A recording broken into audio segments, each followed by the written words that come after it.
Olha só essa notícia. O setor privado dos Estados Unidos sugeriu para o vice-presidente do Brasil, Geraldo Alckmin, uma aliança sobre minerais críticos. É isso mesmo.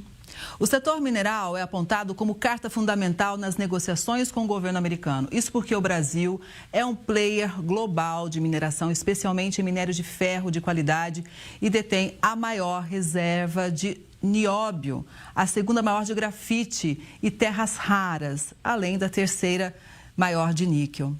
Olha, por outro lado, os Estados Unidos têm volumes de reservas menores, mas contam com empresas capacitadas no desenvolvimento de tecnologias de processamento e incentivos para reduzir a dependência de fornecedores únicos.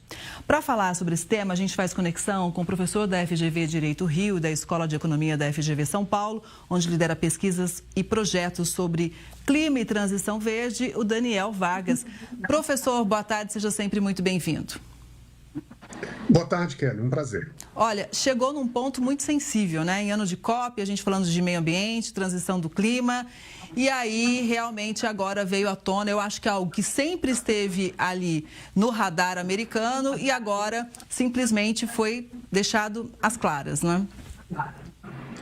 Eu acho que por muito tempo os Estados Unidos abraçou como projeto nacional a chamada globalização comercial livre. Vamos competir no preço. Nós temos uma grande capacidade de desenvolver nossos produtos e nossa indústria e vamos vencer.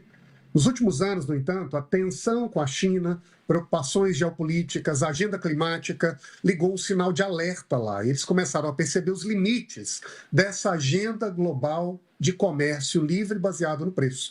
E passaram, então, a redirecionar suas prioridades. E, para isso, começaram a perceber que existem algumas vulnerabilidades na base da organização da economia americana, na maneira como produz energia, na maneira como comercializa no mundo e, em particular, na forma como lidam com algumas indústrias minerais estratégicas. Na década de 80 do século passado, os Estados Unidos eram líderes na produção de novos minerais associados às chamadas terras raras. Desde então, a China ocupou esse espaço, é hoje o país que monopoliza praticamente o processamento e exportação dos recursos provenientes das terras raras, e isso se tornou uma imensa vulnerabilidade para a economia americana nos últimos anos. Pois é, e aí essas terras raras aqui no Brasil, onde ficam? Quais setores, ou melhor, quais áreas seriam atingidas caso, por exemplo, o Brasil ventilasse fazer uma parceria? Bom, a realidade é que hoje, praticamente toda a terra rara explorada comercialmente no mundo está na China. Os Estados Unidos, por exemplo, passaram a partir daí a buscar alternativas. Nas negociações com a Ucrânia, agora, recentemente, durante a guerra, se chegou a um acordo para explorar parte das terras raras que existem lá naquele país. A própria China, na guerra tarifária, acabou estabelecendo um acordo comercial para garantir a provisão de recursos a partir das terras raras chinesas. E agora nós tivemos esse encontro do representante comercial dos Estados Unidos na embaixada, lá em Brasília, com lideranças brasileiras justamente para aventar o interesse americano em explorar alguns desses recursos estratégicos que o Brasil possui. 25% das reservas de terras raras conhecidas com viabilidade comercial no mundo estão no Brasil.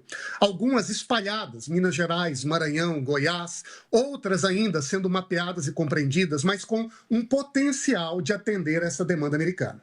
A grande questão, o desafio, se nós seremos capazes, nesse ambiente de disputa, de conectar as duas pontas, fazer da vulnerabilidade do interesse americano uma oportunidade nacional e fazer isso de uma maneira em que esse seja um acordo que, de fato, contribua para o próprio desenvolvimento brasileiro, em vez de apenas entregar recursos que não trazem nada de volta para cá.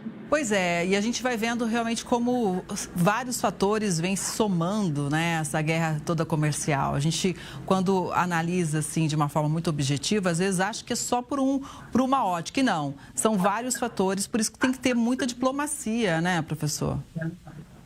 Olha, a diplomacia é a chave desse processo, mas também, Kelly, é importante ser realista. Nós estamos vivendo um momento em que a nossa capacidade diplomática de abrir portas de interação e negociação com o governo americano parece cada vez mais estreita por desconfianças, por problemas ideológicos, por manifestações públicas de lado a lado que acabam sinalizando que essa porta está cada vez mais estreita. E é nesse contexto em que identificar, a partir da própria provocação do representante americano no Brasil, as terras raras brasileiras, o minério nacional, como um trunfo que nós temos em uma negociação muito desigual, pode também ser uma rota, quem sabe, plausível, para reabrir essa janela de diálogo e, a partir daí, restabelecer uma conexão que, nós esperamos, termine em um ambiente favorável. Afinal de contas, o Brasil possui nos Estados Unidos o nosso segundo maior parceiro comercial e, assim, também eles dependem, em boa parte, de alguns produtos que nós vendemos. Professor, vamos torcer para uma negociação, né, realmente com muita calma, para não ter prejuízo, principalmente aqui também para o nosso país. Agora, tem um assunto chegando tão importante também, que quando eu vi, eu falei, não, precisamos trazer para o Conexão para a gente analisar. Olha só, você que está em casa, acompanha comigo. Uma pesquisa brasileira detectou plástico em placentas e também em cordões umbilicais, é isso mesmo. O estudo inédito analisou amostras de grávidas em Alagoas. É o primeiro estudo do tipo realizado na América Latina e o segundo no mundo que conseguiu provar a presença dessas partículas. Os resultados foram publicados hoje na revista Anais da Academia Brasileira de Ciências. Os compostos mais presentes foram o polietileno, usado na fabricação de embalagens plásticas descartáveis, e a poliamida, que faz parte da composição de tecidos sintéticos. Bom, mediante isso, o que a gente pode dizer em relação à nossa capacidade de gestão de resíduos, focando principalmente no plástico? Eu lembro, né, professor, que em algumas partes do mundo o plástico, inclusive, é cada vez menos utilizado ou até mesmo proibido. Olha, o tema do plástico tem se tornado uma das grandes prioridades na agenda internacional logo após as discussões climáticas. Nós sabemos, inclusive, que o ano passado, logo após a COP29, foi realizado um encontro na Coreia do Sul em que os países tentaram estabelecer uma espécie de pacto pela redução do uso, produção de plásticos e também pelo compromisso com a reciclagem maior de derivados de plástico no mundo. Nós sabemos que em torno de 9% do plástico apenas é reciclado atualmente. A expectativa é de que até 2060 a quantidade de plástico produzido triplique e isso, se nada for feito, pode acabar ampliando consequências. As primeiras delas começam a ser apontadas pela ciência. Ainda há o que se desvendar e se descobrirem mais detalhes, mas os sinais de preocupação são muito claros. Já é identificado, a partir de dejetos dos plásticos que se degradam durante centenas de anos, contaminam os oceanos, são alimentados, de certo modo, por peixes e, a partir daí, chegam ao próprio consumo humano. As pesquisas começam a mostrar cada vez mais como esse rastro dos resíduos do plástico chegam até o ser humano e agora essa pesquisa realizada no Brasil confirma uma tendência que já vem sendo alertada e apontada no mundo. Por isso mesmo é fundamental, a partir daí, pensar em políticas, de um lado, para tentar substituir o plástico pelo bioplástico. E aqui no Brasil, as energias renováveis, em particular a cana-de-açúcar e outros bens que provêm da terra, podem ser uma fonte importante dessas biorrefinarias que produzem o plástico degradável, mas também pensar em programas de reciclagem que contribuem para evitar que esse plástico acabe nos oceanos, em última análise, no corpo das pessoas. Inclusive, né, professor, eu acho que é importante a gente dizer o seguinte, quando a ciência traz uma informação como essa, porque eu fico pensando qual é o impacto, né, que pode ter para o bebê ali, né? Então, a gente precisa, ainda tem, quando vem um dado, aparecem outros para a gente investigar, para saber realmente qual que é o impacto disso tudo. E nos traz realmente esse alerta do que fazer com essa informação, não é? A ciência tem anunciado que o dano provocado pela degradação do plástico no oceano, a partir do momento em que ele chega aos alimentos e à nossa vida, pode ser estimado em algo em torno de 1,3 trilhão de dólares ao ano, algo muito significativo.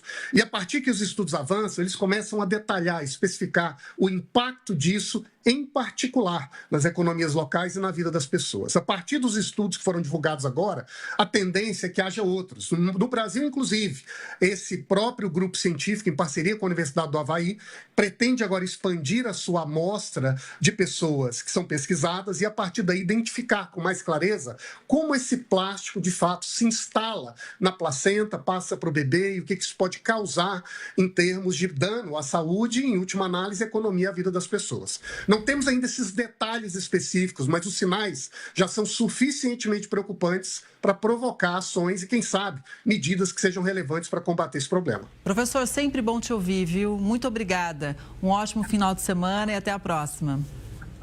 Eu que agradeço e até breve. Até.